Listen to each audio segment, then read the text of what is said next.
तिच्या या अवस्थेला ती घरातल्या माणसांना जबाबदार धरत असेल, त्यामुळे बाहेरचा एखादा माणूस असेल तर ती लवकर रिॲक्ट होईल.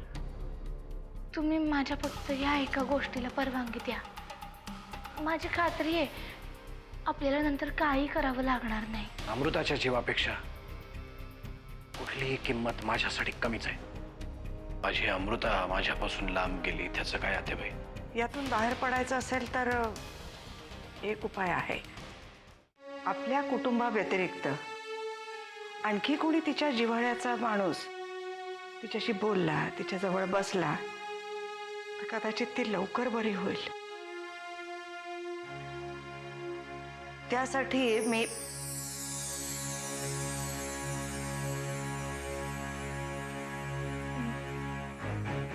म्हणून आम्ही म्हणत होतो की अमृताला थोडे दिवस हवा बदलासाठी रमावतीला घेऊन गेलो तर चालेल का? पण तू मी तेच म्हणत होते. हेच सगळ्यात जास्त चांगलं राहील. डॉक्टरांशी बोला आणि तुम्हाला जे हवंय ते करा.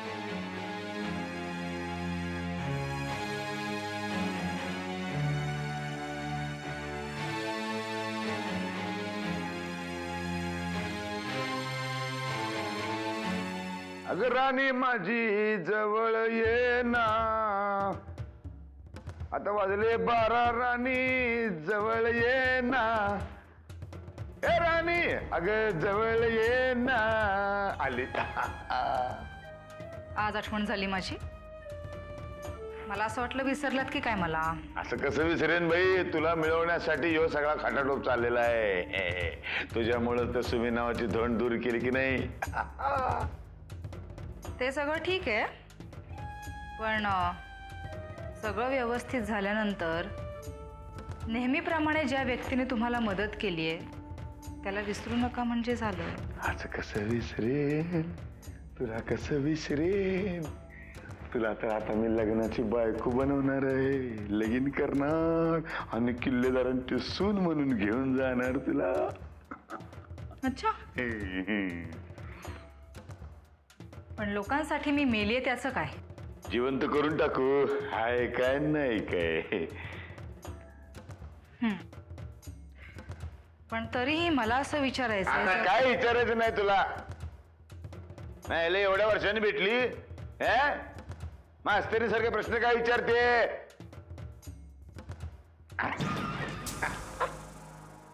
असं गचकन मिठी मारावी आणि गुलू गुलू गुलू गुलू गप्पा मारायच्या सोडून प्रश्न विचारत बसली आपली.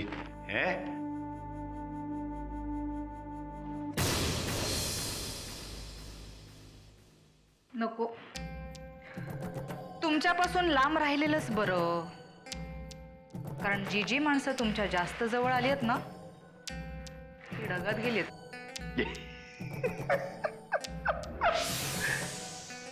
काय बोलली तू? ढगात गेली? माझी भाषा बोलायला लागली ग राणी. सत्य आहे. मोबाईल वाजला. कोण पुकणे बघून येतो.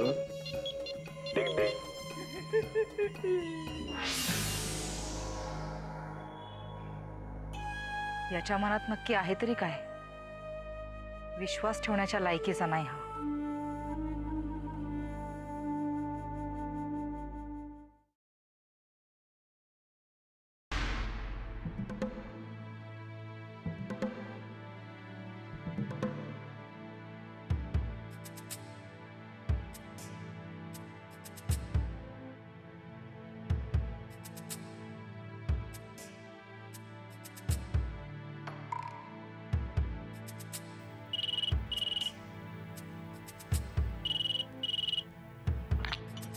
हॅलो जानकी, सुमी कशी आहे ग? सुमिताई, ते म्हणजे मला मला सगळं कळलंय पोरी. आता मला फक्त एवढंच सांगा की ती कायमचीच तिथं राहणार आहे का घरी परत येणार आहे? पुजारी काका, मी सुमिताईला वाचवण्याचा खरंच खूप प्रयत्न केला, पण शेवटपर्यंत तिने तोंडच नाही उघडलं. जावई बापू आता इथे आलेले आहेत. त्यांच्याकडूनच मला सगळं कळलं. काय जानकी, बाकी कोणी नाही, पण एवढं सगळं झालं तर तू तरी मला फोन करायला हवा होतास का? माझी हिंमत नाही झाली. किल्लेदारांना सुनांची किंमत तेव्हाच कळेल जेव्हा अमृताचं लग्न होईल. असं का बोलताय काका? सगळ्यांचाच सुमिताईवर जीव आहे. म्हणून तुम्ही सगळ्यांनी कट करून तिला वेड्यांच्या इस्पितळात पाठवलीत ना? पुजारी काका असं का बोलताय? कारण अगं तिचा सोन्यासारखा नवरा आहे, पण तिला सासर मात्र. शी. मला लाज वाटते का त्या सगळ्या लोकांची. सगळ्यांना माझा शाप लागेल. पुजारी काका, तुम्ही किल्लेदारांच्या थोरल्या सुनेशी बोलताय हे विसरू नका. माझ्या घराला कुणी शिवाय शाप दिलेलं मला चालणार नाही. आणि तुम्ही सुद्धा बोलताना मर्यादा सांभाळून बोला. माफ कर पोरी मला, पण अस्वस्थ असलेल्या बापाची हीच अवस्था होते ग. मला कळतंय काका, आणि मी तुम्हाला वचन देते, सुमिताईला मी काही होऊन देणार नाही. लवकरात लवकर तिला तिकडून घरी परत आणेन. आणि हे सगळं ज्या माणसाने केलंय त्या माणसाला सुद्धा धडा शिकवेन. स्वतःच्या पोरीचं वाटोळ होताना पाहिलं ना की जीव असा तुटतो ग जानकी, जीव तुटतो. माहितीये मला, जवळूनच अनुभवते मी ते सगळं. म्हणजे काही नाही, म्हणजे हेच सुमिताईबद्दल. तुम्ही नका काळजी करू, तुम्हाला फोन करत राहीन मी. ठेवू फोन? हो.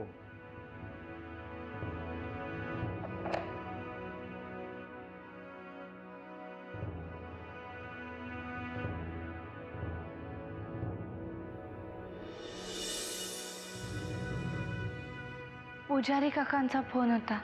ते नाही विचारायला आले मी. मगाशी नरसिंहासमोर विषय का बदललास?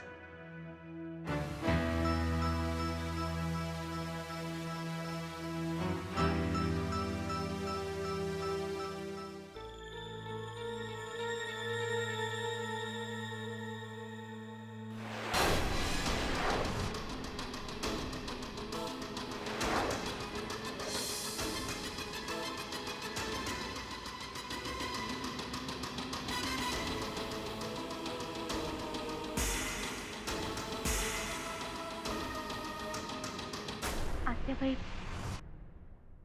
मला वाटतं आपण आर्यनबद्दल यांना काही सांगायला नको. मला नाही वाटत आर्यनच्या घरी येण्याला परवानगी देतील म्हणून. अगं पण तो चांगला ओळखतो आर्यनला. नरसिंहाच्या अंगा खांद्यावरच तर खेळलाय तो. आणि नरसिंहाचा राग त्याच्या आईवर आहे, आर्यनवर नाही आहे. नाही आत्याबाई,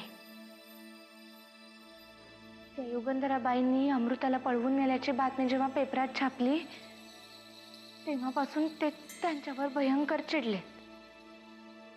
आणि मला नाही वाटत त्यांच्या जवळच्या कुठल्याही व्यक्तीला ते घरी यायला परवानगी देतील म्हणून. हे बघ, ज्या ज्या वेळेला तू नरसिंहापासून एखादी गोष्ट लपवली आहेस त्या त्या वेळेला तू अडचणीत आलेली आहेस, एवढं विसरू नकोस. मग आत्याबाई तुम्हीच सांगा, काय करायचं आपण? कारण माझी खात्री आहे हे आर्यनला घरी येऊ देणार नाही. काय करायचं? या नरसिंहाच्या ना मनाचा थांगच लागत नाही. कधी कधी तर इतका चिडतो की त्याच्याशी कसं बोलावं हेच कळत नाही. म्हणूनच म्हणतीये, हवं तर मी आर्यन जिकडे राहतो ना तिकडे जाते. तो भेटला तर ठीक, नाहीतर नंबर तरी नक्की मिळेल मला. मला वाटतं तू पुन्हा एकदा विचार करावास. आत्याबाई, आर्यनच्या येण्याने अमृताला बरं वाटणार असेल तर मला नाही वाटत नंतर तो कोणाचा मुलगा आहे हे कळल्यावर हे चिडतील म्हणून. ठीक आहे, जे काय करशील ते नीट विचार करून कर.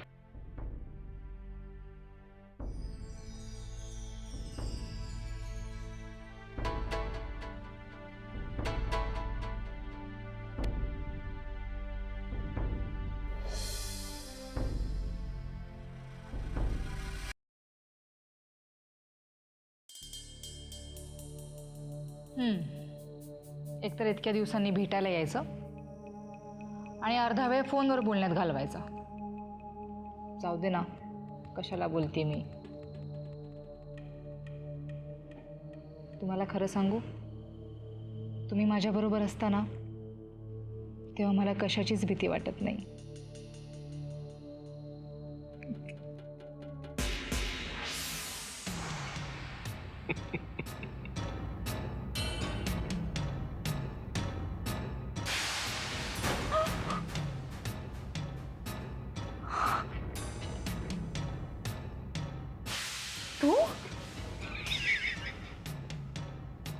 तू जिवंत आहेस?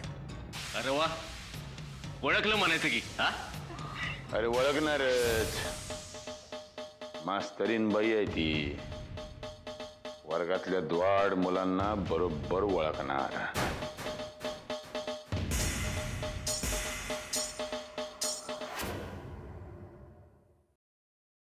भात एक घेऊन आले. अरे वा, अर्धी पोळी संपली सुद्धा. उरलेली का नाही खाल्ली? नको. नको कसं? मी बनवते ना. तुझ्या आवडीची भाजी केली आहे, मी केली आहे. कशी झाली आहे सांग मला. खा. कशी झाली आहे? छान. आवडली तुला? रोज तुझ्या आवडीचं करून खायला घालीन मी तुला, पण भरपूर खात जा, नाहीतर शक्ती कशी येणार ना. बास्केटबॉल कोण खेळणार? मला पण शिकव नंतर काय.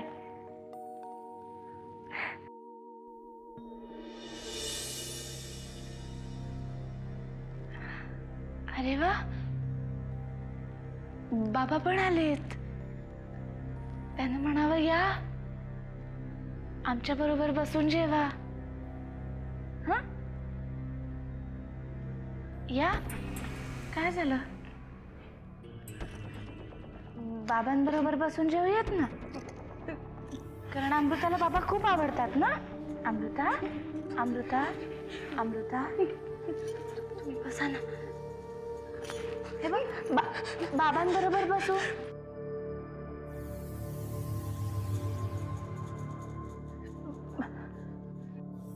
बाबा आहेत ना, आता आपण एक घास बाबांचा. हा, अगं अमृता,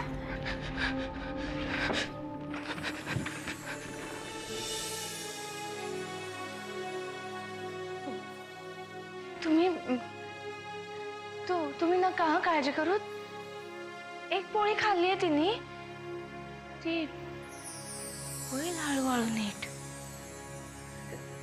तुम्ही जेवून घ्या ना, तुम्हाला वाढते मी.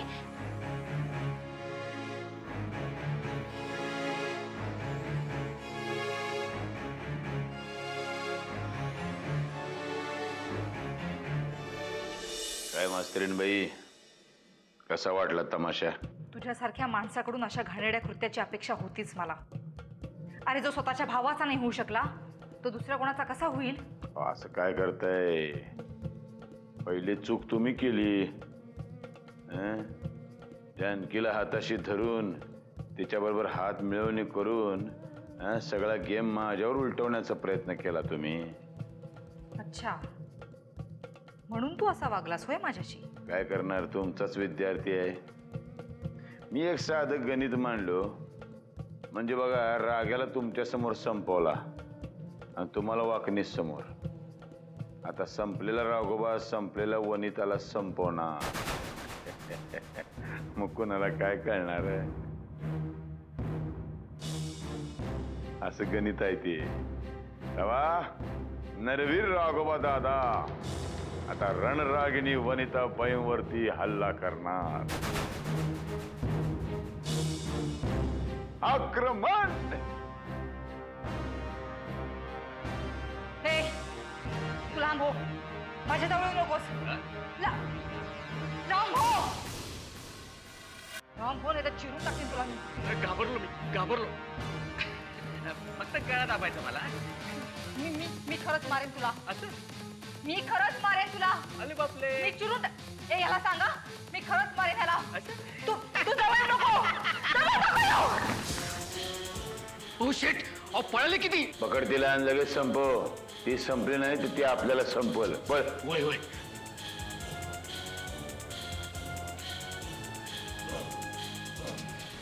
जाऊन जाणार कुठे. रायगा पकडाल तिला. ते सगळे ठाव ठिकाणी ठाऊक आहेत मला.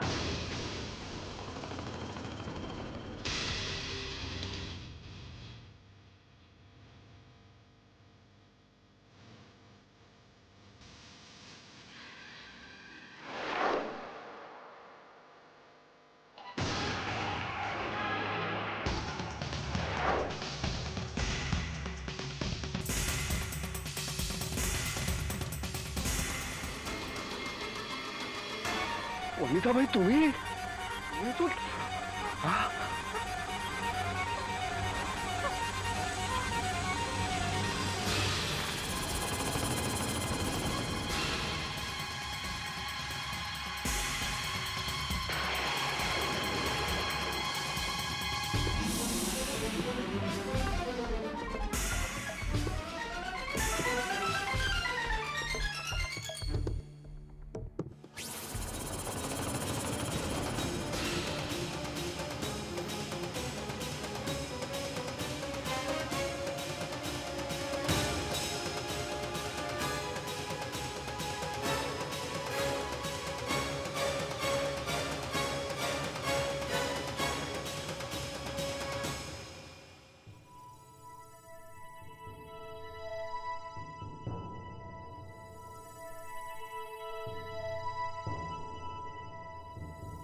आता जे काही झालं त्याने तुम्ही स्वतःला नका त्रास करून घेऊ. निदान ती तुम्हाला पाहून बिथरली तरी नाही ना. याचाच अर्थ तिच्यामध्ये हळूहळू सुधारणा होतीये. जा, तू इथून जा.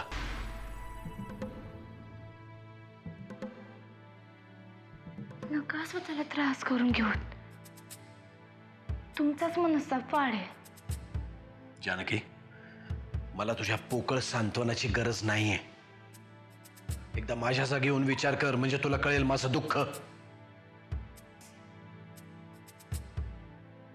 म्हणून तर सांगतेय ना, तुम्ही जरा शांत व्हा.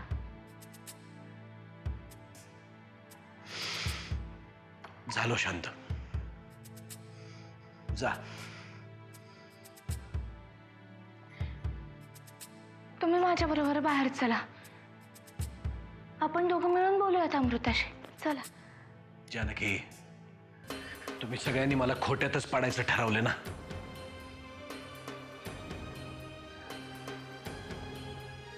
असं का बोलताय तुम्ही? जानकी, तू जा इथून. काही वेळ मला एकट्याला राहू दे. ऐका माझं. जानकी, मला एकट्याला राहू दे. जा तू इथून.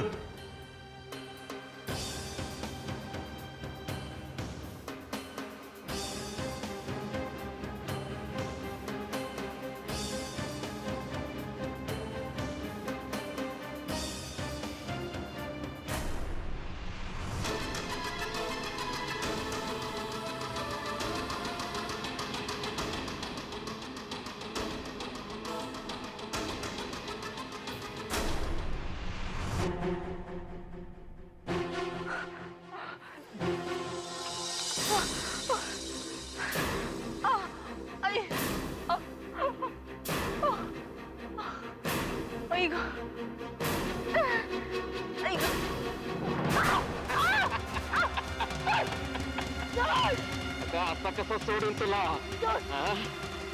आता तुझ्यामुळे तर त्या परशुचा निंद्याचं मार खाऊन घेतलं मी आता नाही सोडणार तुला परत छळाला मला तू परत सोडून चल